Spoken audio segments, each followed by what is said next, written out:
Everyone, greetings. Good morning, good afternoon, good evening, good night from Ojai, California. Can you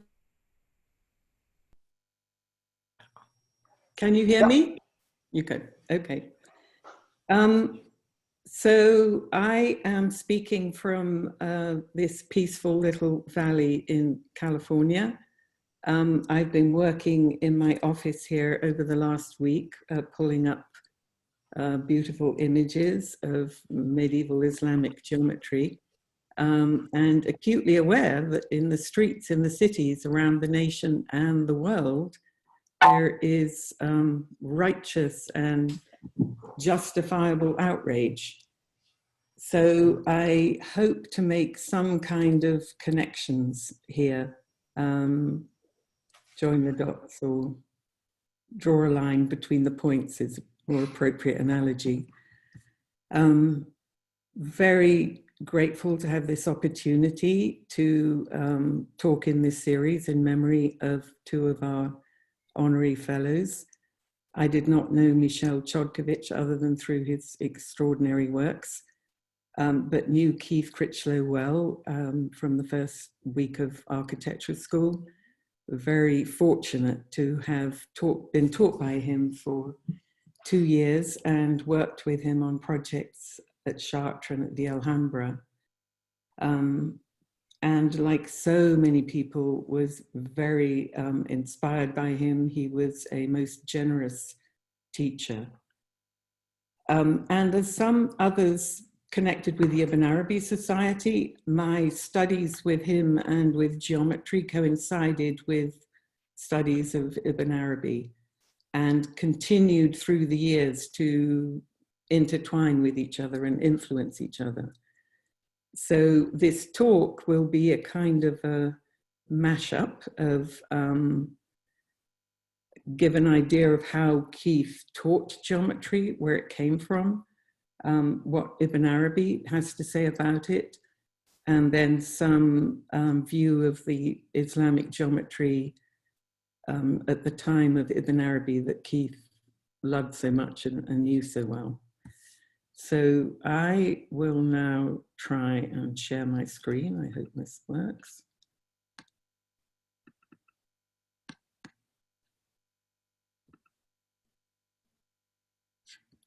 Not so far. What's happening?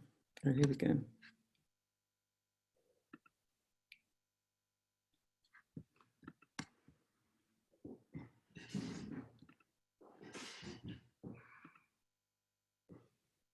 Okay. Everybody can see and hear? That's fine. Good. Good. So here's a photograph of Keith being presented with an award from the Ibn Arabi Society of this beautiful handmade compass by David Apthorpe and John Brass. And this is from Plato's Republic. The knowledge at which geometry aims is knowledge of the eternal and not of anything transient which will decay.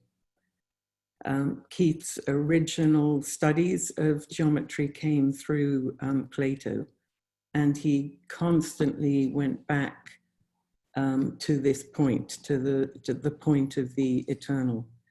So a lot of what I'm going to talk about is going to be very elementary or principial, I should say. And I take my lead there from Keith because he always returned to the first principles in almost all of his talks. Why is that not happening? Why is my next one not happening? Jane, go to the... Go to the what? Oh, okay. So just to make the point, somebody asked in Stephen's talk about pre-Islamic geometry. So just to make an obvious but often forgotten point, I think as soon as human beings became conscious on Earth, they were conscious of geometry. if you imagine tribesmen crossing the desert of what's now Arabia, they would have known intrinsically that they were in the center of the circle of the horizon, which was marked out by the sunrises and sunsets and by obviously the movements of the bodies at night. And the sun would mark out this very basic fourfoldness, the equinoxes and the solstices. So we talk now of the earth being connected with Fornis as though that was some intellectual symbolic number. It was literally the experience of many pre-modern societies who were so familiar with their environments. So this is a photograph from Keith's book, Time Stands Still, which investigated the megalithic stone circles in Britain. This is actually a photograph of some Borneo tribesmen, and they are measuring the length of the sun's shadow with this stick, the gnomon, this sacred stick. So this represented a compass, basically, a center point of a compass. And this is a drawing from Keith's book, Time Stands Still, a speculative notion of how megalithic men would have drawn out the circles. Again, with a basic compass, the point being a stick and the movable arm or leg being a rope. It turns out the book is an investigation of the very complex geometry that was actually used with these megalithic circles. A lot of them are in fact ovals with multiple points. So I think it's clear from megalithic geometry, from Egyptian geometry, there's Babylonian geometry, Mesoamerican geometry. It has been part of human consciousness in quite sophisticated ways for millennia, often before writing. We, modern 21st century humans who mostly live in cities, are disconnected from our horizons, but we have other images.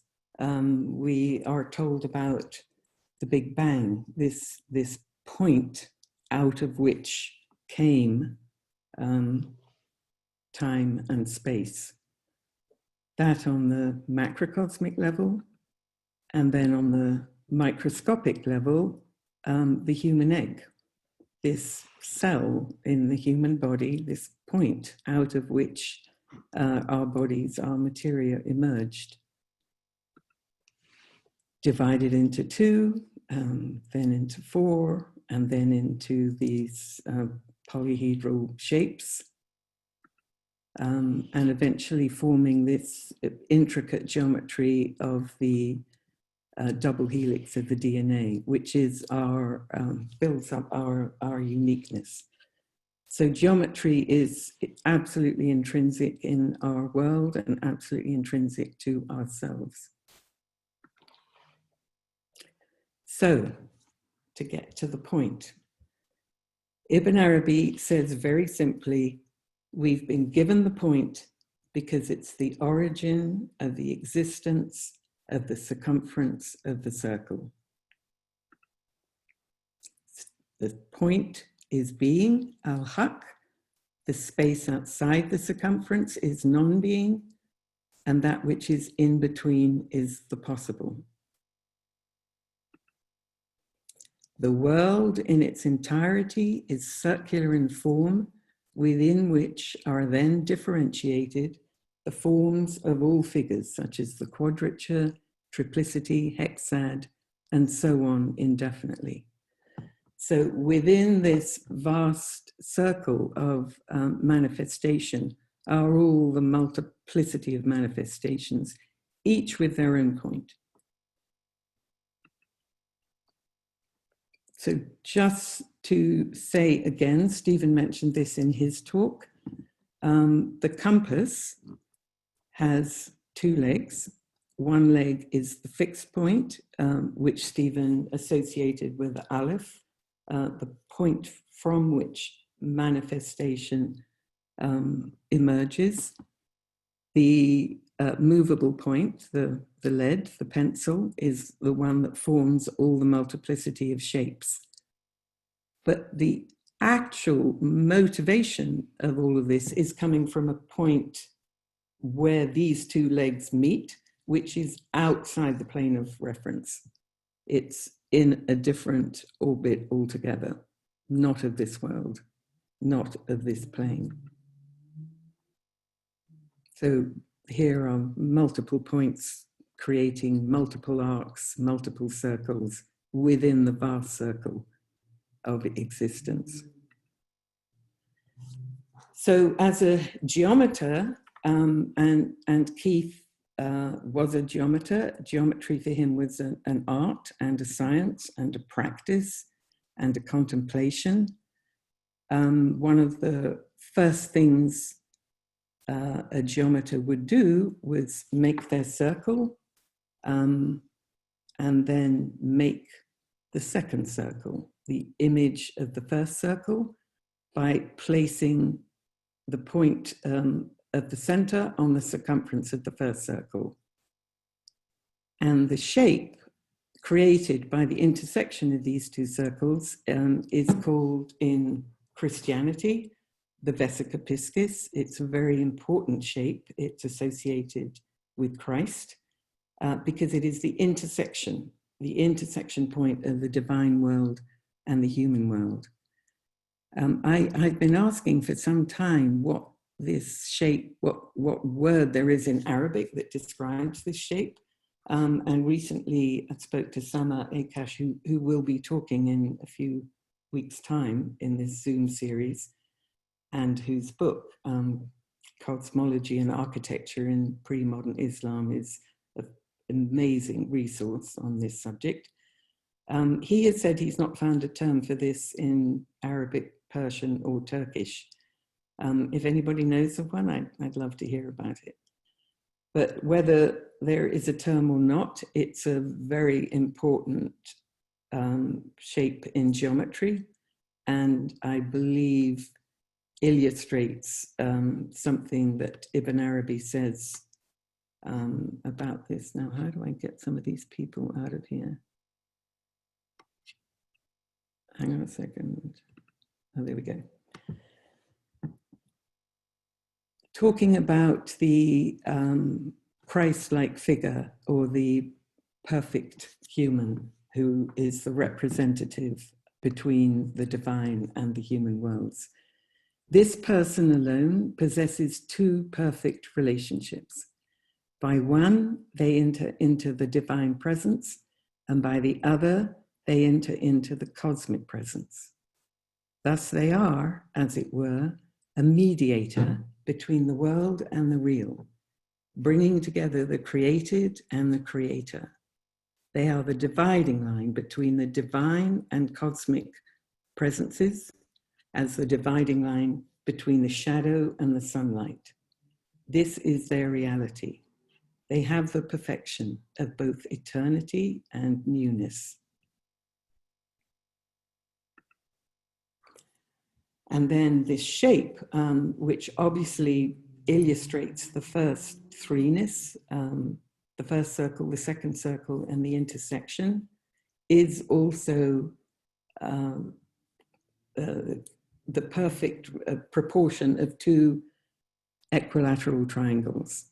The proportion of which the horizontal of the vesica piscis is to the vertical, as one is to the square root of 3, which is an incredibly important proportional system, very easily seen in geometry, but impossible to express mathematically. You can see it as soon as you draw two circles, but it's an irrational number. Mathematically, you can't ever approach it.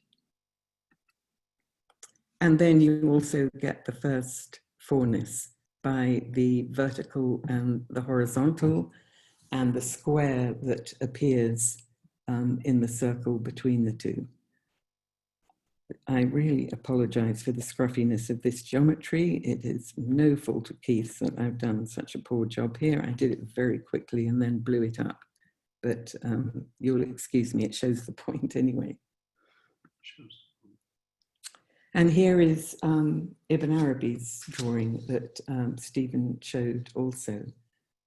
This is the sphere of universal matter surrounding the sphere of universal body, which he says is not yet spatial, which sounds odd because he's talking about a sphere. But I think that example of the compass showing that the shapes that emerge on the plane of the paper are actually caused by a circle which is being drawn outside that plane. And then we have the throne, the appearance of reality in the square here with God sitting upon it and his feet and his footstool. So the square represents this earth, this manifestation.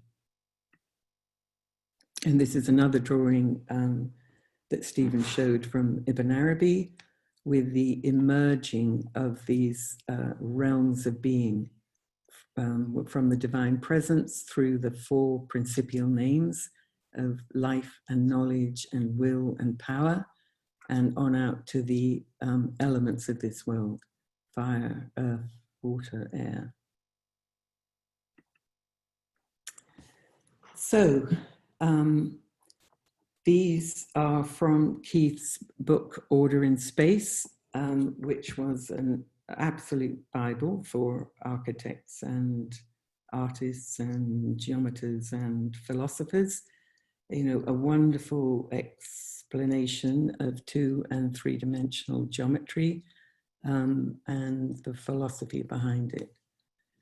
So this is what he would start almost every lecture with. There are various ways of looking at this. So we start with the point. The point moves out of itself and creates the line, which has length, but no breadth or depth. The line rotates around the point to create the circle. The circle rotates around its diameter to create the sphere. Or, and he would work through these movements to create the first regular polygonal shapes. The point moves to the line moves through 60 degrees to make the triangle moves through 60 degrees to make the tetrahedron, the first regular solid shape, 3-dimensional shape. By regular, I mean made of equal regular polygons. Or you can see the cube, the point moving to the line moving to the square moving to the cube. These last two, the tetrahedron and the cube, are 2 of the 5 platonic solids. These are the only shapes made up of regular polygons that fit within a sphere, such that all their vertices touch the edge of the sphere, and a sphere in their interior would touch the center of each of their vertices. Now, in a circle, there is no limit to the number of regular polygons you can draw. But in this world, in 3-dimensional solid geometry, there are only 5 shapes that meet this criteria. And that has been a source of wonder and mystery and investigation and mysticism for centuries. They were described by Plato in the Timaeus, discovered, it is said, by Pythagoras. They relate to each other in extraordinary harmonies. They all nestle in and around each other. Keith would have his students work endlessly with these, making them with sticks and glue and paper, and really coming to a kind of understanding of their proportions. I am not aware of Ibn Arabi talking of any of these other than the cube. If anybody can give me information about that, I'd love to hear about it. He concentrated on the cube. But they're speaking of the cube, there is one interesting relationship there, that two tetrahedrons intersect to create the vertices of the cube. So if you think of the platonic solids representing the different elements of the earth, the tetrahedron representing fire or spirit, you have the intersection of one coming from above and one coming from below, which is the sort of internal geometry of a cube. So what does Ibn Arabi say about this progression? He calls the point the essence, the haq, the origin.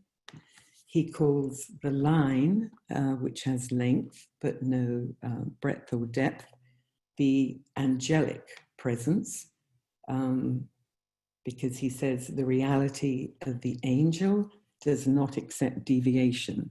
It is the straight line connecting the divine source to the human receptacle. So this has no, it's coming directly. The plane, he says, is the world of the imagination. It has length and breadth, but no depth. And on it, all the images are projected. So this is the world of visions and dreams and spirits and jinn. They don't have substance, but they are visible. They have presence. And then, of course, the cube, which is the human realm, this world. And at the center of this world, as we saw in Stephen's talk, is the Kaaba. The point, at least the black stone at the corner of the cube, the point from which the world emerged. And as Stephen pointed out, the cube has 6 sides: the top open to heaven, the bottom attached to the earth, those 2 sides not visible to the pilgrims circumambulating. The pilgrims move around the 4 sides, the 4 directions.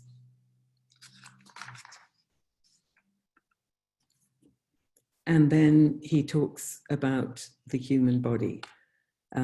Previously, when I've given this talk, I've used Leonardo's Vitruvian Man, but in honor of what's going on in the streets now, I'm using the image of a woman of color. Thanks to Allegra for helping me search this out.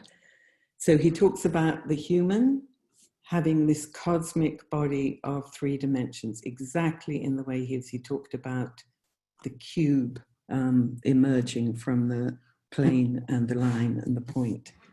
So in the upright, vertical dimension is the, from above, is the angelic presence, bringing, communicating directly from the divine. From below is the vegetal, bringing nourishment from the earth. And this line is a right, a divine right, in the construction of the human body. And on the horizontal plane are these 4 directions. The direction to the front of vision, to the rear of fear, to the left of weakness, to the right of strength. And this is where things are mutable, things move, things wobble. This is where we go off balance. It's from this plane that we need to find our center by the correct posture. So he writes about this cosmic person. In their essence, this individual corresponds to the divine presence. God created them in respect of their figure and their organs with 6 directions.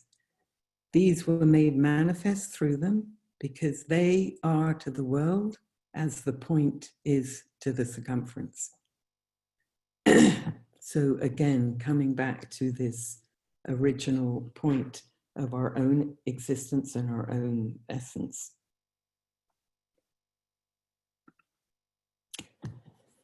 So I wanted to talk a bit about the world that Ibn Arabi grew up in, the world of Al-Andalus, where he lived until he was in his 30.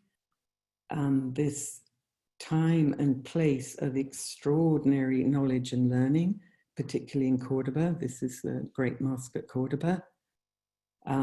Studies in geometry were extremely sophisticated, along with many other subjects. So he would have been very familiar with geometry in the way it was practiced. There's not any evidence that he was actually a geometer. Obviously, he knew all the basic forms that appear in the Futuhat, but his deep knowledge of where geometry came from and the meanings that it brought forth would definitely have been, extracted by him with his insight from a wealth of extraordinary geometry he would see around him. So this is the interior of the mosque at Cordoba, originally built by Rahman I in the 8th, 9th century, subsequently added on to into the 10th and 11th century. Ibn Arabi knew this mosque very well. We know he speaks of it. And he tells a story of it is while he was praying in this mosque that he finally realized that this world was nothing, and he renounced it and made his commitment to follow the way. So I like to think that he might perhaps have been praying directly in front of this extraordinarily beautiful mihrab, built by Hakam II in the 10th century, a very learned ruler of Cordoba. For those of you who've been to Cordoba, you know you used to be able to walk inside it. You can't get very close to it anymore. But it is a 3-dimensional space. The muezzin would pass through this arch into this octagonal space behind to recite, and the recitations would be projected back into the mosque. So it itself derives from it emerges out of some very interesting geometry. The shape of the arch is the shape of the arch and the springing point of the arch come from this vesica piscis.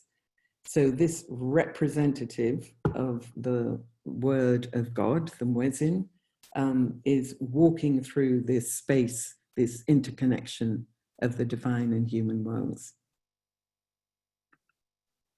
And the geometry of the facade of the mihrab, which has Quranic quotations and absolutely beautiful vegetable drawings and lovely mosaics from Byzantium.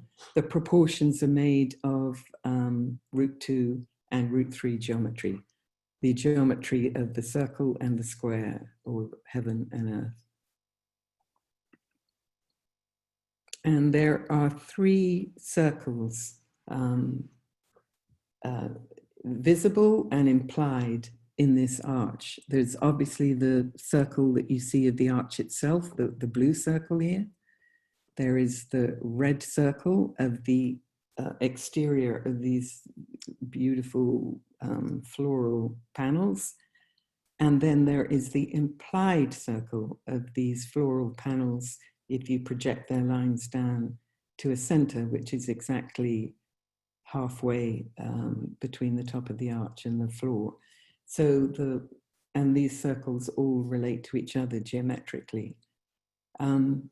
So this, what appears to be this static geometrical facade is actually moving. There are three different centers here. There are different geometries giving it a kind of rhythm and a life, which generates this sort of energy that just draws the eye in.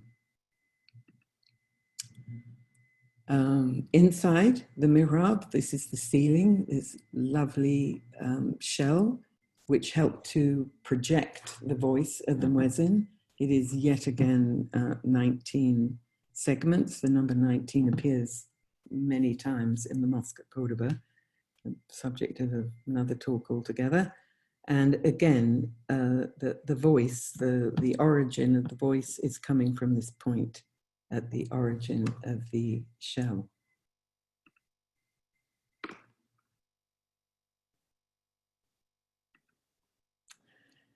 So you don't need to know any of that geometry to just contemplate this beautiful mihrab. You can just let the information come in through the eye, but it derives its strength and its harmony out of what it's generated from. Keith encouraged his students to do this kind of analysis. He did it himself endlessly. How did they make it? What did they use to create it? How to understand what these forms gave forth. So this is the Alhambra, this gorgeous fortress and palace. The reason I wanted to talk about this was mostly built, certainly the Nasrid Palace inside was built after Ibn Arabi. But we talked, Stephen mentioned the drawing of Ibn Arabi that was used as the layout for the Taj Mahal. This building, I believe, was informed, at least the palaces, the Nasrid Palace inside it, were directly or indirectly informed by the study of Ibn Arabi.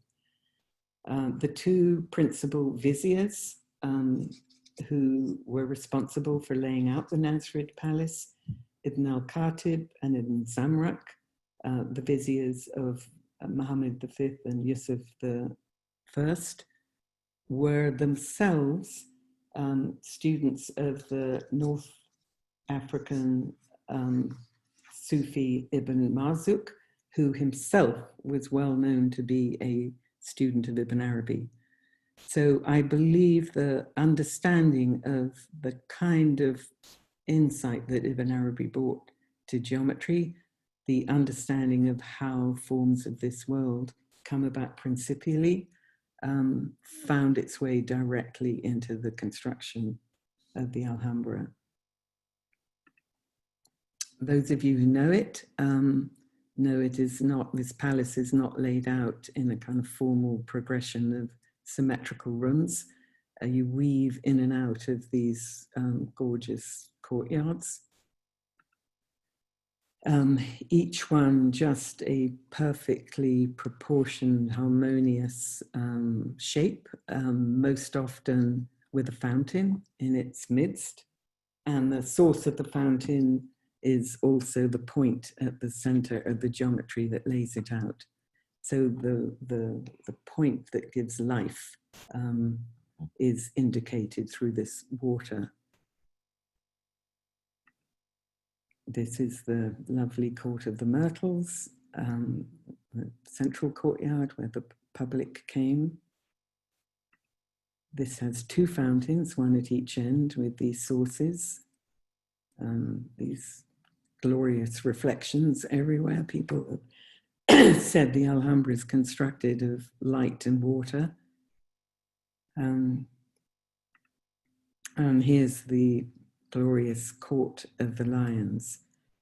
An extraordinary, each of these courtyards, again, this has a fountain in its middle with the 12 lions and the 4 rivers coming out from the center. It's an image of paradise, an image of perfection, an image of salam, and proportioned so perfectly to bring the senses into a quietness. So the vision, the ears, the sound of water, the feeling of the breezes blowing through, the fragrances brought into a sense of harmony, a centering, so that there's a embodied cognition. The body itself, this three-dimensional body, can find its right posture. And it's like an invitation to enter that state that Ibn Arabi describes, where the senses ascend and the meanings descend.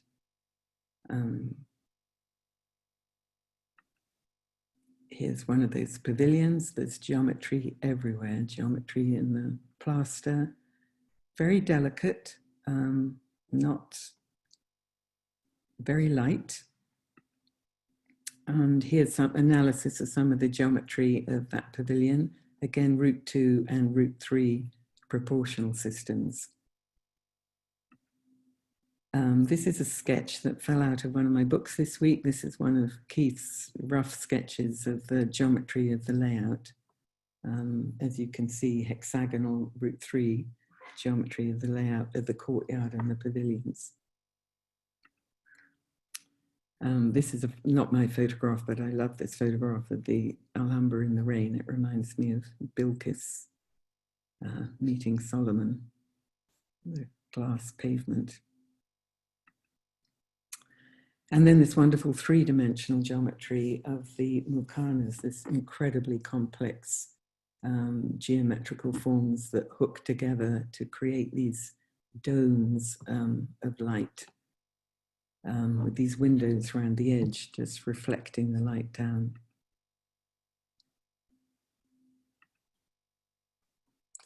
Geometry everywhere, incredibly complex geometry covering all the symmetries, geometry in floral arrangements, geometry in plaster, geometry in wood,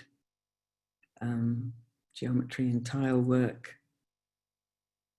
It's an absolute wealth of exquisite geometry.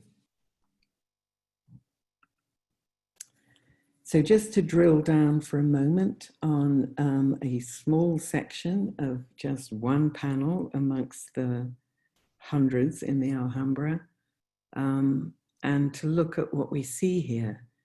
Each of these, at the center of each of these star-shaped arabesques is the point, the geometer put the point of their compass in. These are points of origin, multiple ones here in this detail and multiple ones throughout the whole of the Alhambra. And each point is generating a different figure. So there's the 12-sided, the 8-sided, the 4-sided, the 6-sided in this particular piece of geometry. And then they interrelate absolutely beautifully in these gorgeous lines that weave in and out in this sort of moving connections. So if we follow Ibn Arabi, the point at the center of each of these, its ayn, its identity, is the haqq, is the origin of its being. And the haqq appears, the word haqq, truth, has a related meaning of right, because it is the essential realities within the haqq that demand to be known. So each of these manifestations that emerge out of the point at the center emerge with a right to be, and a right to be what they are. So what that tells us is that entities appear with a justice. the justice is part of the essential being. It is not an added on quality. Justice is not a socially constructed thing, although we do socially construct versions of justice. We lean towards it. We are drawn to it in the same way that we are drawn to our origin, because it is our origin. And when the Haq, there's a saying that those who know the Haq in its true sense are known as the muhakkikum, those who give all that have a right their due. So when the entities are given their right, then they relate together in this beautiful, harmonious pattern. Peace, completion. So when the people on the streets are shouting out, no justice, no peace, they are literally affirming what this beautiful geometry is saying. Peace actually doesn't exist without justice. True peace, as Martin Luther King said, is not the absence of tension, it's the presence of justice. And I think that informs the whole of the Alhambra. It is not just a pretty place. It is beautiful, is seductively gorgeous. You are drawn into it. You want to be there. It has multiple ways of attracting you. It looks very delicate, but it is incredibly strong. It's built on firm foundations of principle, with an intellectual rigor and a kind of essential justice, which the geometry kind of brings forth. And I think that's why it's still alive. It's still so loved today. Even the Catholic monarchs who destroyed so much of Muslim culture in Spain kept this. They did not want this destroyed. So this is the final slide. This is the Mirador of the Linda Raja. It's just outside the Court of the Lions, just one of the most beautiful windows I know of. And it makes a point in the poetry Around the Edge, which is written by Ibn Samrak, about the Ain, about this, this word, this center, this wellspring, this being, this essence, this pupil of the eye. He writes, or the script writes, "Here I breathe fresh breezes. The air is healthy and the zephyr agreeable. I join together all the beauties. Surely I am in this garden, an eye filled with joy, and the pupil of this eye is veritably my Lord." So, thank you.